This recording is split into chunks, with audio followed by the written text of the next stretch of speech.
Hey guys, welcome back to Wrestling News 365. Hope everyone is doing very, very well. As always, we have a ton of news stories to get into today. So let's get into some big WWE news, and that's possibly regarding the King of the Ring tournament returning. Yes, the last King of the Ring tournament, of course, was in 2019, won by King Corbin.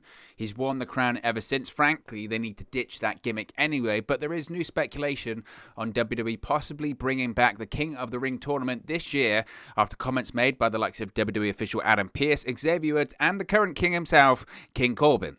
Now, Corbin appeared on WWE's The Bump on Wednesday for an interview as he prepares to put his crown on the line against Shinsuke Nakamura on Friday's edition of SmackDown on Fox. Now, The Bump's host, Kayla Braxton, brought up how Xavier Woods is interested in becoming King of the Ring, something he has talked about as a career goal of his during various media interviews for years now.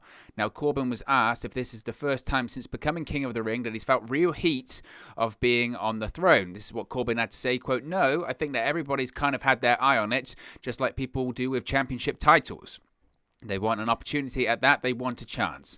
They want to earn it. They want to own it. And I think that's what the crowd does to people. And then you have people that are cowards like Shinsuke that want to steal it. But at least Xavier Woods wants to earn it and earn the opportunity to wear the crown. I think that's important to him, to his career. And I'm happy to make it a disappointment, a regret in his long career that he will have, that he will come up short in a tournament that he cares so dearly about. But the tournament is what is necessary to wear the crown. And I want it. If you want that shot, you talk to somebody, you cry to a few people and try and get another tournament set up. Xavier Woods, I would love to face him in that tournament, absolutely. It could be in the finals, it could be in the first round. I mean, his dream would be cut short, but I'm happy to do it. I'm happy to defend it in the right circumstances. Now, Adam Pearce himself responded to King Corbin's interview and said they've had many conversations about the King of the Ring and his crown. Pearce also indicated that there may be more to come as he told fans to stay tuned. He said, quote, "I know that I've had many conversations with King Corbin on this very topic. Stay tuned." A fan on Twitter wrote how Pearce suggested that a King of the Ring tournament could be in the works. Pearce dismissed those comments, though. Adam Pearce wrote back, "Adam Pearce didn't suggest anything." So there you go. I mean, I think frankly, when it comes to this story, I think it's most likely them just doing something on the bump. Obviously, they've got the match on Friday, which they're hyping up. As far as the new King of the Ring tournament, I mean, they are talking about it being the King of the Ring versus the King of Strong Style. That's the angle here. That's the storyline. Look, when it comes to, and we'll touch on this in a second, because literally, as I was just about to start recording, a big story started to break when it comes to bringing back themed events or themed shows as WWE looks to sell tickets. We'll touch on that in a very short second.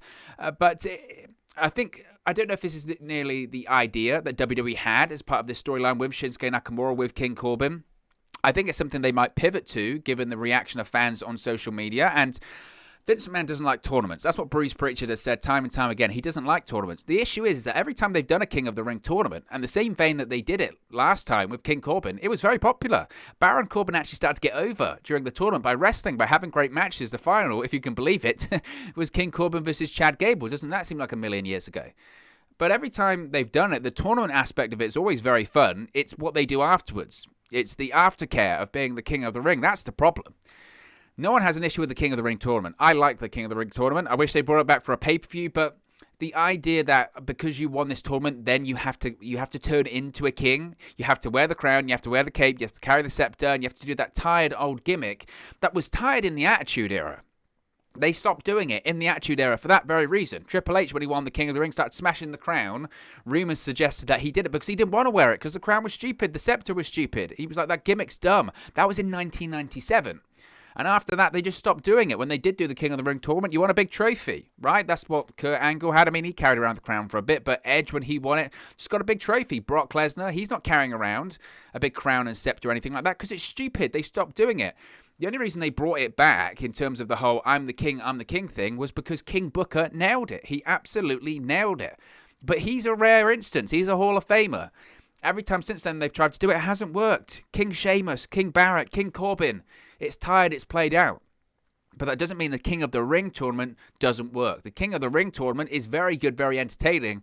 But the aftercare of it, so the gimmick afterwards of now I've got to be a king. I've got to carry around a scepter, and I've got to carry around a big crown, and I've got to wear a cape, and I've got to get people to bow down to me, and I've got to have royal music, right? It's just it's tired. It's played out. There's no creativity in that one. No, none at all. So will we get a King of the Ring tournament? Who knows? Maybe because of the popularity and the feeling on social media, maybe they will pivot to that. Time will only tell. But as I mentioned, just as I was about to start recording, we got this news. You can see the tweet right there from WrestleVotes, who tweeted out, quote, hearing WWE is potentially looking at more themed live shows upon returning to the road. Old School Raw, King of the Ring tournament, Viewer's Choice, aka Cyber Sunday, all possible for late 2021, early 2022. So, that's interesting. That's very, very interesting. And why are they doing this? Well, I think they're doing this in the same vein that AEW are also doing this, of course. AEW returns to touring in July. What are they doing in July? Well, they're having 4 back-to-back-to-back-to-back TV specials version of Dynamite, right? You've got Road Rager, you've got Fyter Fest, which is 2 nights, and you've also got Fight for the Fallen. They've also announced the Grand Slam edition of Dynamite in September too, based in New York. Why are they doing all of these things? Well, obviously ratings. They want to get their viewership back that they've lost by being preempted and having to be on Fridays for the entire month of July due to the NBA playoffs. But also they've realized, and I think WWE are also realizing this, especially with these stories about ticket sales being slow in certain areas for certain events, they've realized that, wait a minute, we need to give the fans a reason to show up. The days of it just being Monday Night Raw, or the days of it just being SmackDown, or just being a live event, just being a super show as a reason to drive fans to buy tickets and visit that arena and attend that event, those days are over. They unfortunately are over. In this post-pandemic world, or as we're coming out of the pandemic, the light at the end of the tunnel, if you will, those days of just being WWE's coming to town, that's not enough anymore. Same with AEW. AEW's coming to town, that's not enough. They need to be given a reason to buy that ticket. And WWE maybe have realized, look, in these cities where we're not doing so well, obviously the initial ticket sales for after the pandemic have been good. That first Friday Night SmackDown, Money in the Bank, Monday Night Raw, SummerSlam, they're all going to do well. But when you just have that random episode of Monday Night Raw, that random episode of SmackDown, or just that random live event, people aren't interested because, look, the product isn't that great. Why would you spend your hard-earned cash to go watch a 3-hour edition of Raw when you know it's bad? Plus, in this pandemic, you might not want to get sick, even though you've been vaccinated. There's still a risk, and there's still an element of the unknown. Why would you want to go? There's no reason to really push you to go, especially with the product that's on television right now. So maybe WWE are looking at this, and maybe they're saying, look, Old School Raw, they've done that earlier this year, Raw Legends Night. I don't know if they would continue to do that again. The King of the Ring tournament, we just mentioned it there. Maybe they go with that because it's certainly playing out on television. The whole Viewer's Choice Cyber Sunday deal, I'm surprised they don't do it more often, even during this pandemic, right? It would have been a perfect time to do it. They've tried it a load of times before. They did it with, obviously, WWE.com when they first started doing it, Taboo Tuesday. They had it with the WWE app. You could vote on the WWE app, and they also did it before with just hashtags, right? Just hashtags on Twitter. I'm surprised they haven't revisited that for a company that likes to talk up about how social media savvy they are, and their social media is actually very, very good, it must be said, but how social media savvy they are, and they bought into social media, WWE, a long, long time ago. Really before other, major promotions or major, even sporting entities truly bought into social media. You can go all the way back to, 2010, 2011. They were already pushing social media heavily at that point. And it was one of the rare instances that actually WWE was quite ahead of the curve, frankly, which is rare for WWE, considering they're usually about 5 years behind. But they were ahead of the curve when it came to social media. So, look, I don't find it surprising. People will draw the conclusion, and rightfully so, that they're doing what AEW has done again in terms of going, look, we need to do themed events because we need to sell tickets. But I think, I don't know if that's less copying AEW or just realizing that, again, ticket sales are slow and just realizing that we've got to do something. Otherwise, we're not going to have people at the show. And certainly people will be all over that. So I'm all for having the King of the Ring. I'm all for having Cyber Sunday or a Viewer's Choice edition of Raw. The Old School Raw, the whole, Raw Legends Night or Throwback SmackDown. I'm a bit over that, considering that the last two were awful, frankly. I mean, the Throwback edition of SmackDown was, there was nothing really throwback about it. Yeah, they changed the graphics and they had Pat McAfee and Michael Cole dress up a little bit. Now, that was more so due to Fox. Fox were doing a throwback thing then, but their attempt at that was, to be honest, pretty lame, pretty lackluster. I was like doing your homework at the last minute and handing it in. Well, I've done it, but it's not very good.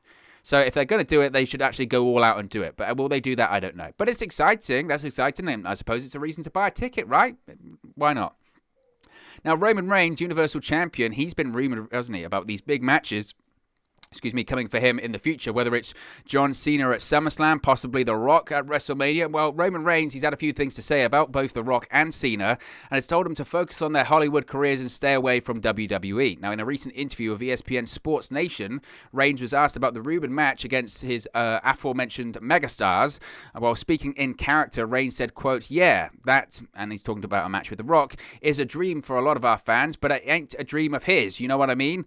I get a lot of this with both Dwayne and John. Those guys are doing very well for themselves. There's no question about it. If I were these guys, I don't know if I'd want to come back and deal with me. I am a problem right now for everybody. If I were them, I'd stay on set and keep pumping out these streaming service movies." He then added, "Don't come to the ring is what I would do." So there you go, Roman Reigns sticking in character there. Now, Reigns versus Cena, I mean, we don't know because obviously nothing's been officially confirmed, but all the reports, all the outlets, all the journalists are basically saying the same thing. Reigns, Cena is near enough a lock at this point for SummerSlam. Unless something major happens in John Cena's career or Reigns goes down with an injury, touch wood, that doesn't happen because SmackDown would just be completely in the mud at that point, especially with live events obviously returning too. But he's obviously hyping up, the seeds are being sown for that match against John Cena, which obviously it's the biggest match WWE can do right now. The Rock versus Reigns, I mean, it's even debatable whether or not that can actually happen, given the Rock's schedule, given the Rock's insurances on his various movies, the amount of projects this guy has, the time this guy just doesn't have to commit to this. That's even debatable whether or not that can actually happen, realistically. Cena, Reigns, that is the biggest match that WWE can do right now. That's the biggest match that they can do, and I, for one, am very, very, very excited to see it. And just even these little interviews that we're seeing by Reigns, it gives you that even more just excitement of what's to come in the future. Because we know that just the television, when Cena, Reigns, live audience, SmackDown on Fox, SummerSlam, stadium full of people, that's such a big deal. Again, it's the biggest thing WWE can do right now. It really, truly is.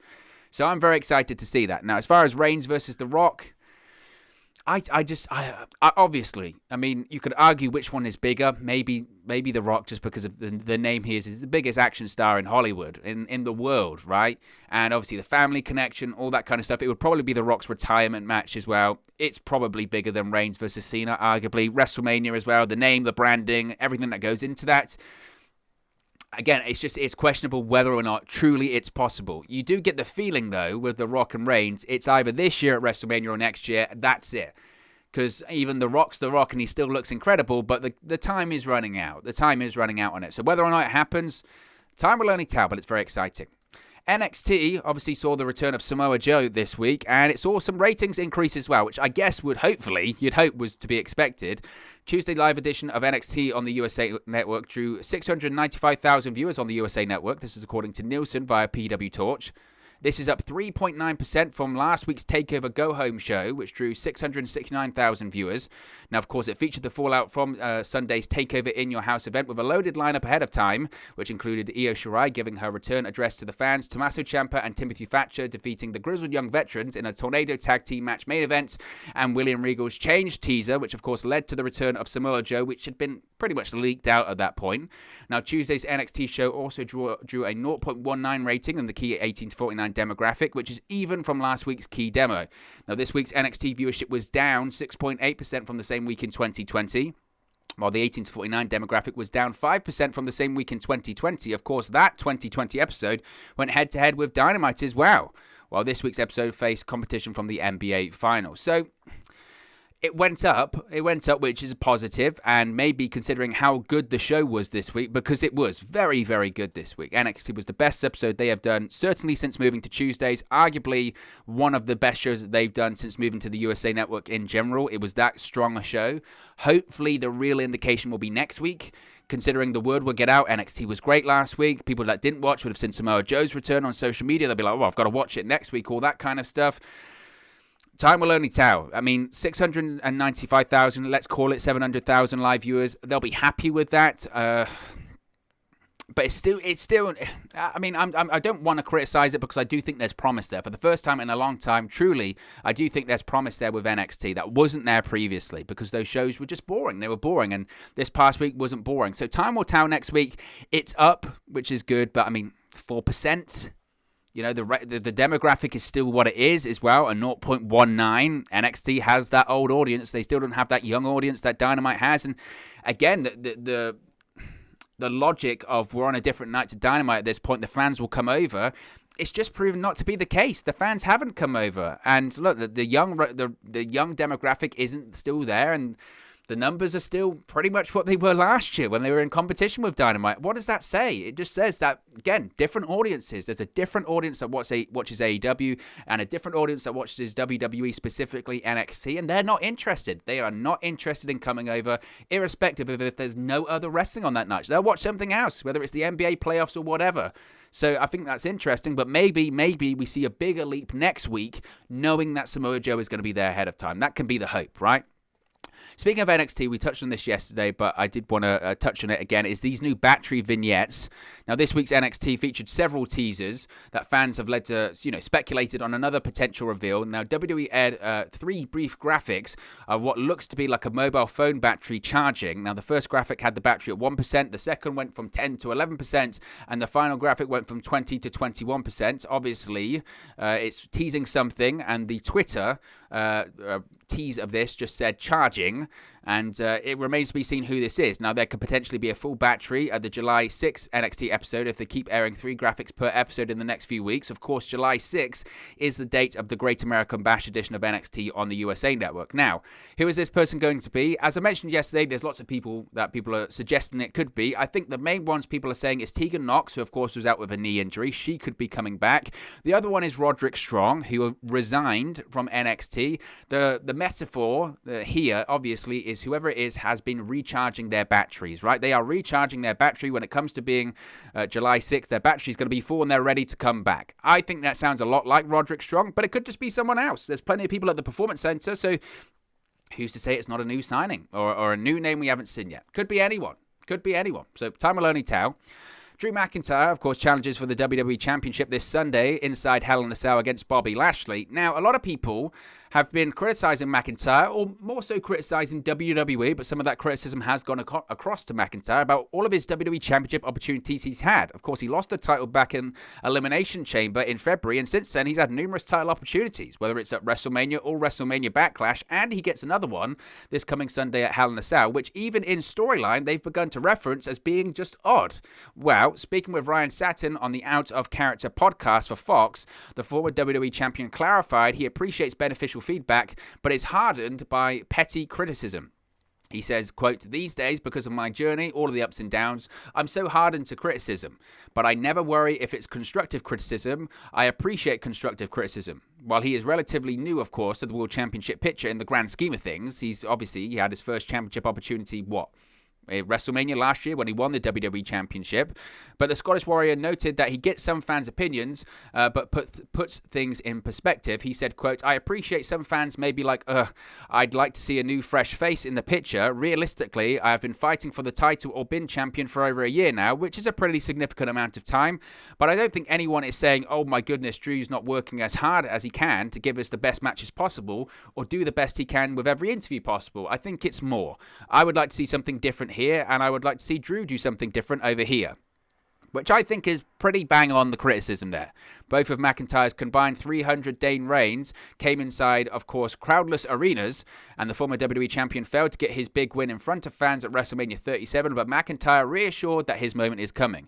He said, quote, "I would love to win the title back from Lashley and walk out in front of fans once we get back on the road as WWE champion, but if somehow he screws me out of just to keep the title, I will get my moment in front of fans," which I'm sure he will. McIntyre will be the WWE champion at some point in front of fans.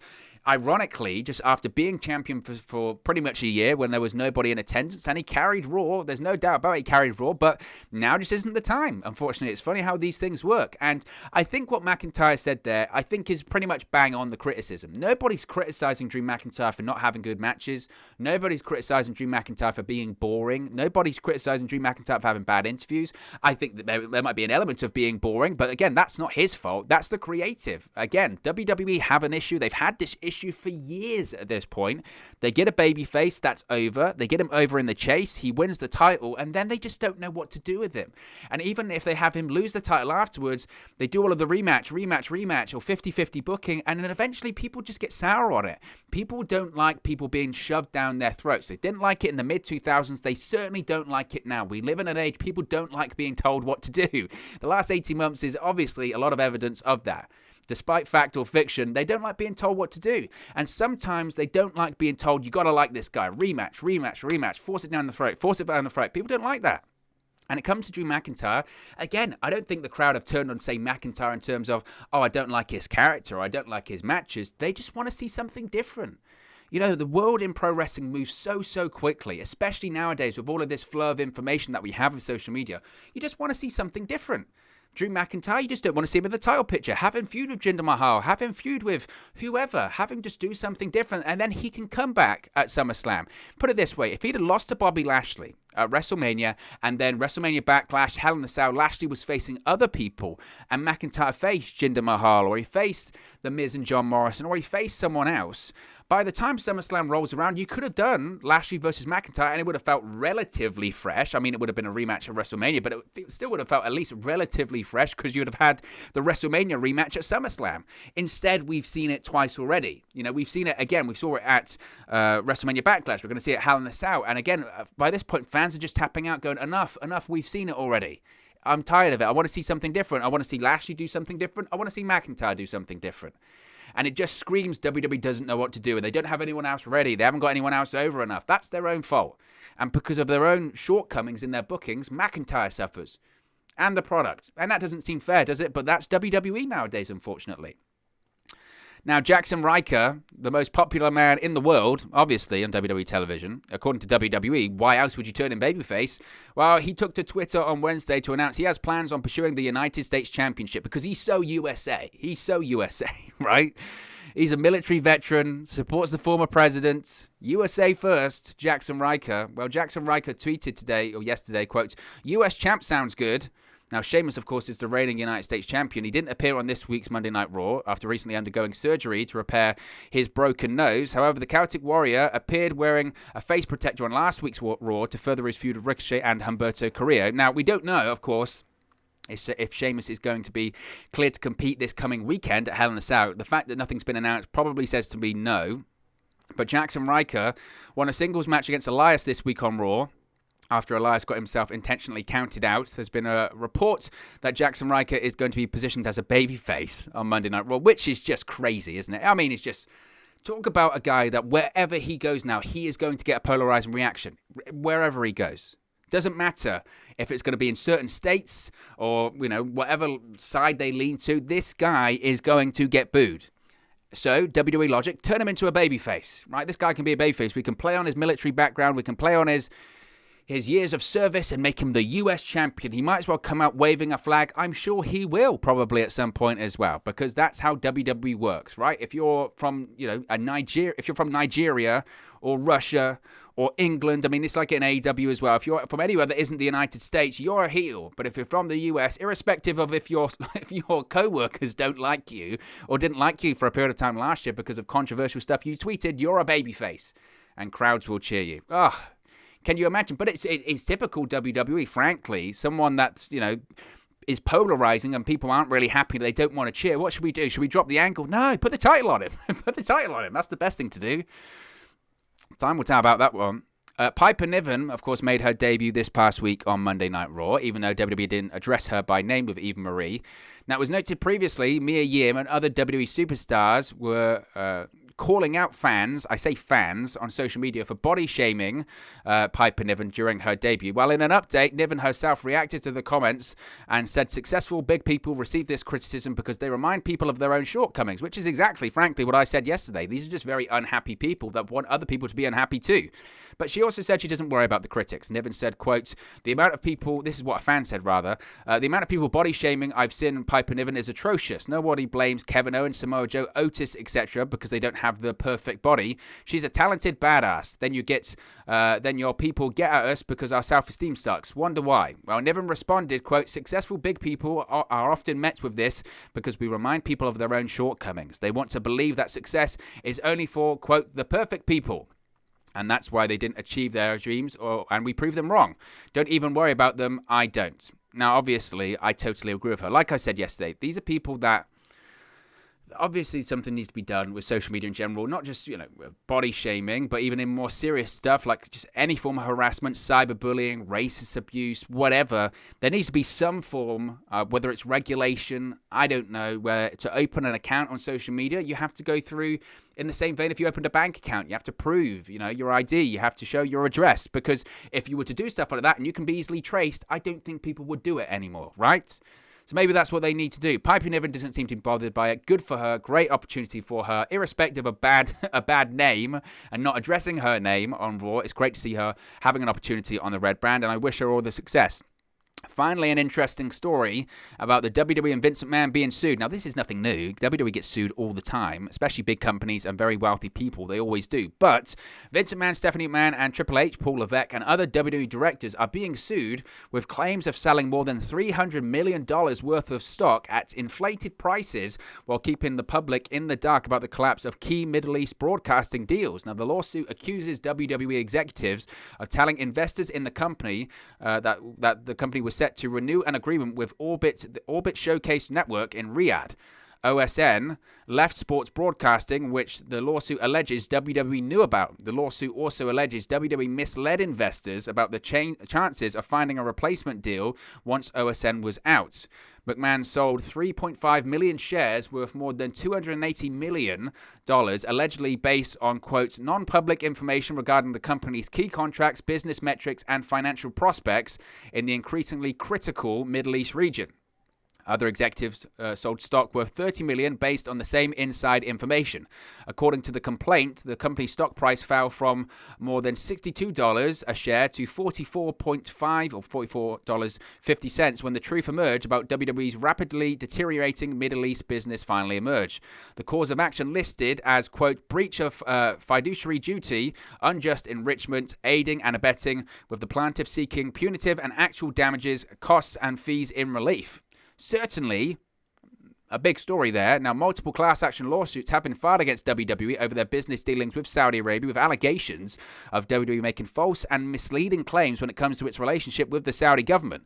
WWE settled a lawsuit regarding its relationship with Saudi Arabia in November 2020 for $39 million. My oh my. So they settled that last one, which basically means you got us. Now, will they settle this one? Time will only tell. But, I mean, it's serious stuff. As I mentioned, a lot of this stuff, look, Wall Street, shares in companies, the stock market, it's all very shady. It's all very shady. And a lot of people do very shady things, unfortunately. To say that that place is completely well-regulated is laughable, frankly. But, look, it doesn't look good, and it's just the latest issue WWE's had because of this Saudi deal. When is the money worth it? This is the issue. WWE get paid handsomely, a lot of money for all of these Saudi events and this Saudi deal, but they're getting sued all over the place. Talent being reportedly held hostage, settling lawsuits, another one here, selling stock at inflated prices. Pretty serious stuff. Time will only tell what happens by it. It could be something, it could be nothing. That's what these lawsuits are, unfortunately. But look, guys, as always, this is just one man's opinion. What are your thoughts on all of these WWE news stories we've spoken about today? Let me know your thoughts in the comment section below. I'll do my best to respond and reply to all of your comments. Really enjoy interacting with you guys, talking about WWE, AEW, Impact Wrestling, New Japan Pro Wrestling, all things pro wrestling here on the channel. So be sure to get involved in the community. Drop a comment below. All opinions are welcome. If you have enjoyed this video, please do smash a like on the like button too. Really does help us out here on YouTube. Got the rankings and get into people's recommendation feeds if they haven't seen our videos previously. But most importantly, if you haven't already, please do subscribe to Wrestle News 365. You can do that by clicking the bottom right corner of the screen right now, or if you wait a few seconds, there'll be a subscribe button at the end of this video along with another video for you to watch. Thank you very much for watching, listening, streaming, or have you come across this video today, and I'll speak to you again very, very soon. Hey guys, thank you for watching, listening, streaming, or however you come across this video today. Be sure to click on the video on the right there to watch our next video, or click the bottom there to subscribe, or the bottom right hand corner. Thank you very much, and I'll speak to you again very soon.